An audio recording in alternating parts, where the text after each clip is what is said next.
Hey guys, what's up? Today we're going to be talking about the most important thing that you're not doing during your workout routine and find out what it is right now. So stick around. Good stuff. So smaller fitness studios and boutique studios are popping up all over the world. They've exploded in the recent decade. Perhaps our viewers go to one, have been to one, are familiar with one. And these are all based on a specific training method that has one mistake that I think that they're all making. So stick around, you're going to find out what that mistake is and we're going to tell you how you can fix it. How the reflexes of an alley cat. Yeah, that could have been disastrous. You got lucky, Ebba. So most of these gyms do a specific type of workout. Can you tell us what workout that is? What style of workout it is? Yeah, so excluding yoga studios and Pilates and those specialized type of training methods, we're talking about like more general fitness, right? So 90 to 95% of them are based off of HIIT or high intensity interval training. I'll hit you. I'd like to see you try. So we're all familiar with the method. You walk in, there's usually either stations or circuits, and you're basically doing an exercise followed by another one and another one and another one. You're either doing a few sets of a few exercises or you're just doing one giant circuit, but it's based on the fact that you're really not resting much. It's all just like high intensity, heart rate is way up, and you're just trying to keep that heart rate up through the entire time. Very minimal rest. And here's the thing, HIIT is popular for a reason. It's a fantastic way to train. It saves you some time. You get some conditioning in there, endurance. Burns a ton of calories. Burns a ton of calories. Your heart rate is up. You feel like you're doing a lot of work. And you know, if you're working out with weights or doing some strength training, you do get stronger. But just like with every good thing or everything that we discover that's, you know, that shows some promise, we've just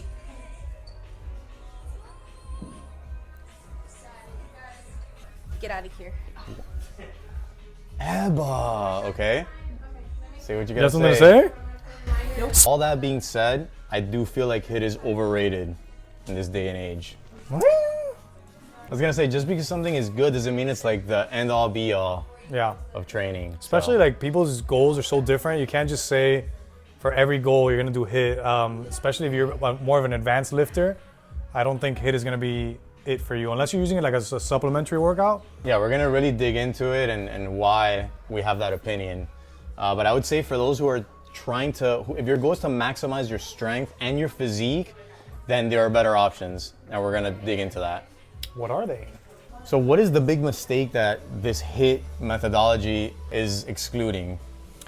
This is gonna sound backwards to a lot of people because they feel like the more you do, the quicker you do things, the more results you're gonna see. But rest is actually the biggest mistake that these places make, in my Or lack opinion. thereof. Or lack thereof, exactly. In strength training, actual strength training, rest is almost as important or just as important as the actual lift itself, because that's when your muscles are recovering. That's when you're actually giving your body time to recuperate to do your next big lift. Yeah, for sure. And I don't think a lot of people realize, like, the idea behind strength training is you're putting maximum effort into a lift, right? And then when you're resting, your nervous system, your muscles, everything is recovering and getting you ready to do it again. So if you're not having that recovery, we're gonna get real deep into what happens and why you're not gonna be able to put maximum effort into your next set, which hinders your performance and hinders your results. Yeah, and I think a lot of people struggle with the maximum effort, and that's why they feel like they don't need as much rest. What do you think? That's a really good point. Yeah, for sure. If you're half-assing every set, then yeah, I could just do go again, back yeah. to back to back. Yeah. But you know, what's the point of that? If you're not doing quality technique, you're not really getting the most out of that lift. Yep. I'm sure our listeners can attest to this, but have you ever done something really hard, like let's say a heavy back squat, right? I'm talking like 6 to 8 reps, really heavy. You struggle to get through those last few, and then you rest like 30 seconds.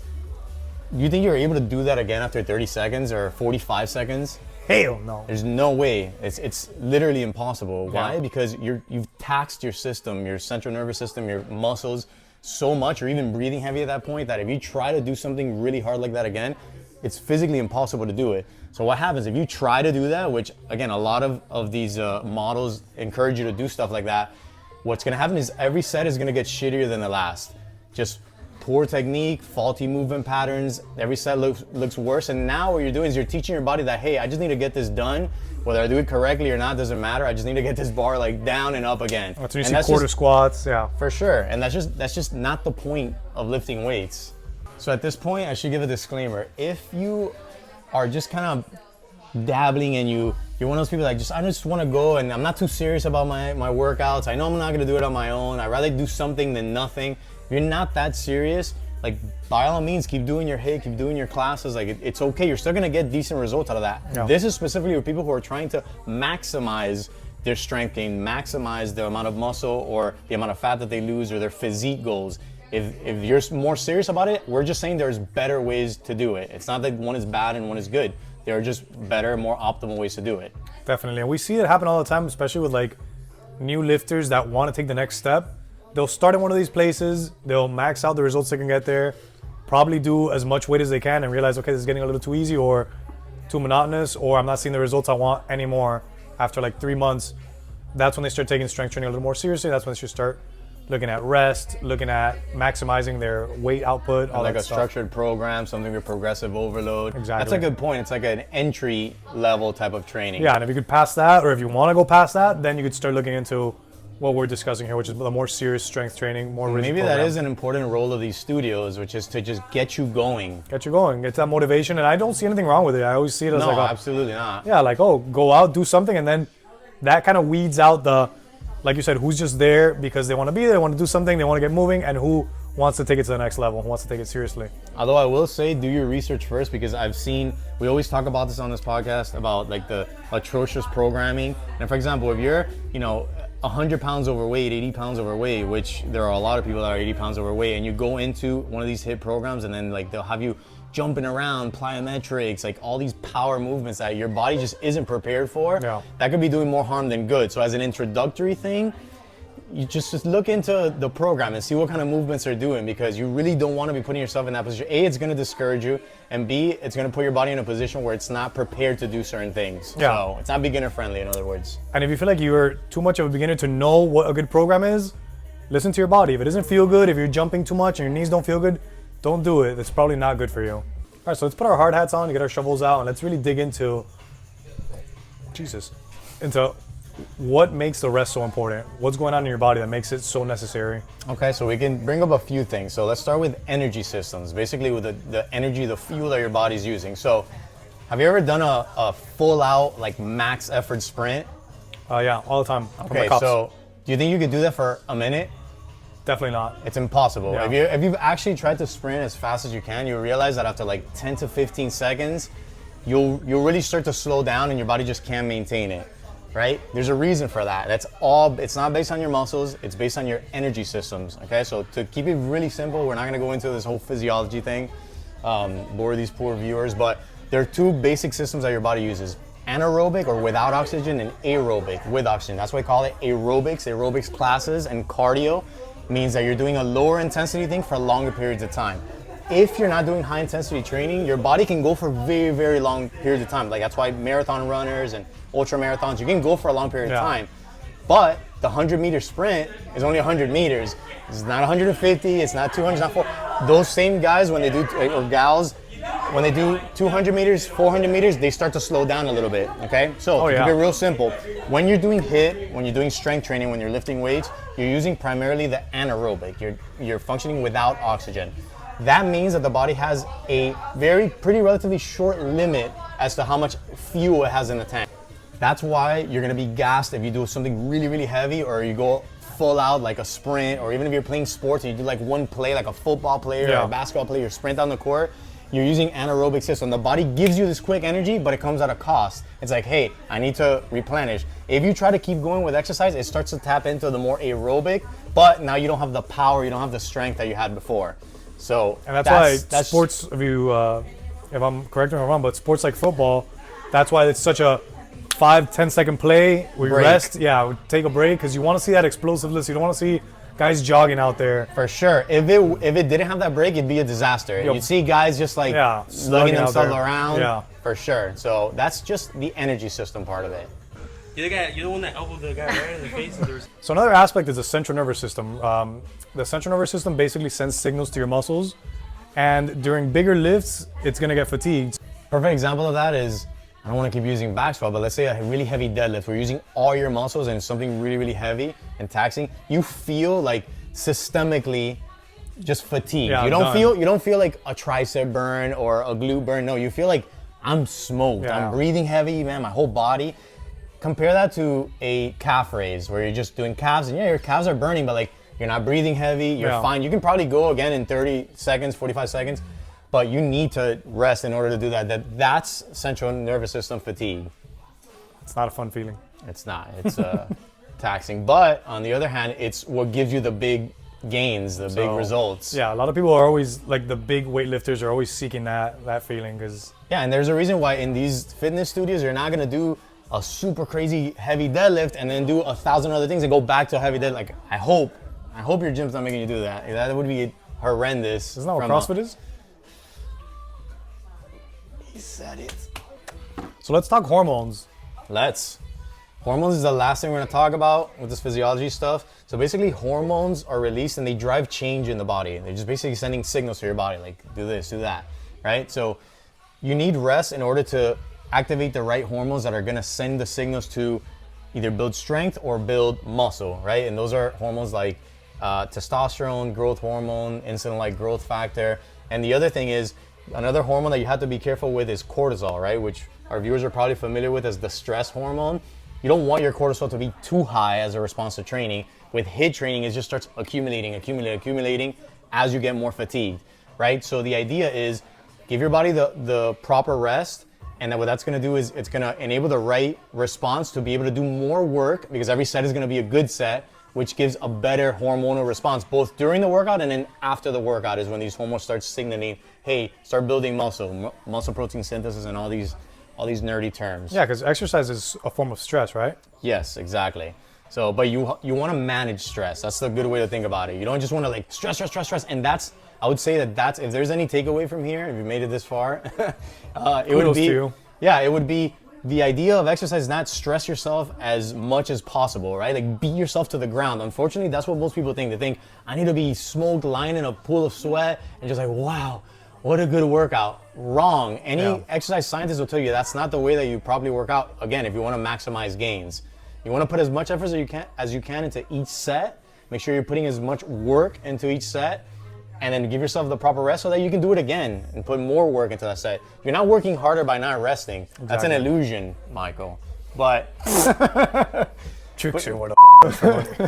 But it sure feels like you're working harder, right? Yeah. And the whole calorie burning thing, that's a topic for another day. But we are gonna get into one day why calorie counting should not matter when you're strength training. Didn't even ask me what I wanted. You made them assumptions. Clearly not your forte. Who's watching? Work and break. Didn't even ask me what I wanted. You made them assumptions. Clearly not your forte. You abuser, she's small, but not that small. No, she's that small. So let's get down to the nitty gritty. How long should people be resting for? So the boring answer is it depends. Okay, but we're gonna get into that. So if you're strength training or you're training for a hypertrophy, depends on how taxing the exercise. We already talked a little bit about how some exercises are more taxing than others. Basically the big lifts, the ones that are multi-joint, using multiple joints and a lot of muscles like squats, deadlifts, even pull-ups, bench press, those big lifts, you need more rest. So a good rule of thumb is basically 2 to 4 minutes, up to 4 minutes. Wow. It seems like a lot, but like serious strength athletes, like people that are just trying to get as strong as possible, they might rest even more. So those people in the gym between sets that are on their phone for that long, that's what they're doing, obviously. That's exactly what they're doing. Resting. See, we were making fun of this whole time, but they're the ones with the right properly. They're the ones with the right strategy. Gotcha. So that's for the big lift. But then you have like isolation lift, like if you're training like just your bicep or your deltoids or even your core, things like that, your calves. You don't need that, and your body will kind of let you know. Yeah. It's like the analogy we used earlier, your calves versus like a deadlift. Like if you feel like your calves are ready to go after 45 seconds, hit it again. You'll probably be able to get the same amount of reps. And that's another indicator. Can you get to the same amount of reps, or did you just drop off by like 4 or 5? So it depends on the lift. Isolation exercises, less rest, about a minute or so. Multi-joint, 2 to 4 minutes. You'll see it a lot with things like pull-ups. You see people do like 12, then they go rest a minute, they try to knock out 12, 7. Impossible. 6. So those lifts, I feel like it's your body telling you you need a little more rest. And I've always pushed with my clients like, you need to rest, otherwise your next pull-up set is not going to be... Yeah, I think it's a very psychological thing, because if it feels harder to not rest, then people are going to gravitate towards what feels harder. But they have to understand the long-term benefits of this. Is like, do it the proper way and you'll see. It's almost like you have to trust your trainer when they tell you, trust me, rest. And then a month later when they see the results, they're like, oh yeah, you were right. I was I was doing it wrong. You gonna need anything to add to that? Abba, am I right?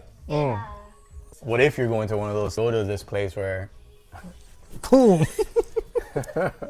So if you're watching this and you go to one of these places, these unnamed places that we won't mention any names of, and you're hearing this and you're like, okay, but they make me go, like they're not letting me rest this amount of time. What do? Do I force rest? No, what you do is use that to complement your regular strength training workouts. You could do that for aerobic performance. If you want to do something like just to change it up, I tell my clients all the time, you train with me 3 times a week, you go there twice, perfect. You know, as long as you're not doing too many of the same things, like jumping too much or abusing plyometrics, and I think you'll be all right. yeah, I mean, again, if your goals are to increase your strength and maybe you have physique goals, then yeah, you should have other workouts that you're actively working on and you're resting longer. It's more intentional. Maybe you have a structured program, and you can always supplement with whatever you want, whether it's yoga, Pilates, HIIT, running. Sprints, running. But again, if you have those goals, then there is a proper way to do it, and you can just use everything else as a supplement. So to conclude, strength training and building muscle is all about the quality and the amount of work that you can do, the amount of exertion you can put into your workout. Longer rest allows you to put more effort into each set, thereby giving you better results. That's basically all you have to remember. And the good news is that, in my opinion, you tell me, that's easier. I'd much rather do a big lift, take my 2-4 minute break, and do it again than be killing myself there for 45 minutes to an hour nonstop without taking a break. I'd rather take the break and do it properly. I feel like that's, like, you guys are gonna thank us later because it feels just, your body reacts to it better, I feel. Yeah, and it's an easy fix. It's not like we're telling you, hey, you have to add 2 more hours of exercise per week. On the contrary, it's, I think when you say it's easier, like yes and no, because the effort that you're putting into each set is still like very hard, but you don't feel like you're dying the entire time. It's not an hour of, near death. Yeah. It's, I put a lot of effort into this one thing, and then I take a step back, breathe, make sure I'm recovered, and put a lot of effort again. So in a way, it's not that it's easy, but it sure as hell feels better. I'd rather strength train a million times than Definitely. go to one of these HIIT classes where I'm just dying the entire time. Just like I'd rather do 6 very heavy step ups than 20 with lightweight, but I think that's just a personal preference thing. For sure, and that to conclude with what you're saying about the personal preference, that's another thing. A lot of people watching is gonna be like, dude, I don't care what you say, I love that feeling of like I'm dying. And that's okay. Great. At the end of the day, exercise is all about adherence, right? So what is gonna make you keep coming back? Or if it's, getting your ass kicked and sweating like crazy and seeing, all the calories on your watch, great. As long as hey, just because I like all that stuff, I like a lot of things doesn't mean that they're good for me. Almost everything I like isn't good for me. I love small flight attendants, but they don't like me back.